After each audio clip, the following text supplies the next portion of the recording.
Hello बच्चों, चलिए प्रश्न को देखते हैं। प्रश्न है, कार्बन प्रतिरोधों के कलर कोड से क्या अभिप्राय है। तो प्रश्न को आगे हल करें उससे पहले जो प्रश्न की मुख्य अवधारणा है उस पर विचार करते हैं। तो इस प्रश्न के लिए जो मुख्य अवधारणा है वह हो जाएगी प्रतिरोध।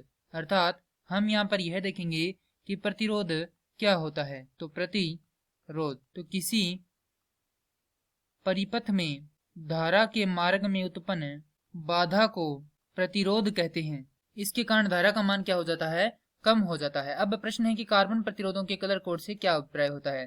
तो यहाँ पर लिखेंगे कार्बन प्रतिरोध, तो यहाँ पर इनका प्रतिरोध बहुत अधिक होता है। दूसरा, ये कार्बन के बने होते हैं।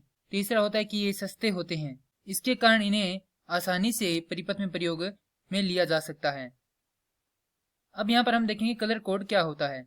तो यहाँ पर जो कार्बन प्रतिरोध है उसमें हमारे पास यहाँ पर 4 प्रकार के रंग दिए गए होते हैं, जिनमें जो पहला रंग है वह पहले अंक को दर्शाता है, दूसरा रंग दूसरे अंक को दर्शाता है, तीसरा रंग गुणांक को दर्शाता है और चौथा रंग किसको दर्शाता है, त्रुटि को दर्शाता है। और ये सभी मिलकर किसको दर्शाते हैं, उस कार्बन प्रतिरोध के प्रतिरोध को दर्शाते हैं, अर्थात उसके मान को दर्शाते हैं। अब जैसा कि हमें यहाँ पर देखें तो ये जो रंग है वह किस रंग का है, भूरे रंग का है। तो यहाँ से हम देखें तो भूरा रंग किस पर आ रहा है, दोनों एक नंबर पे आ रहा है। तो यहाँ से पहला अंक होगा 1।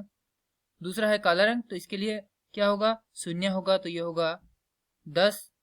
अब यहाँ पर तीसरा है लाल रंग, तो लाल रंग के लिए हमारे पास क्या है, 10 की घात 2 है, तो गुणा में 10 की घात 2।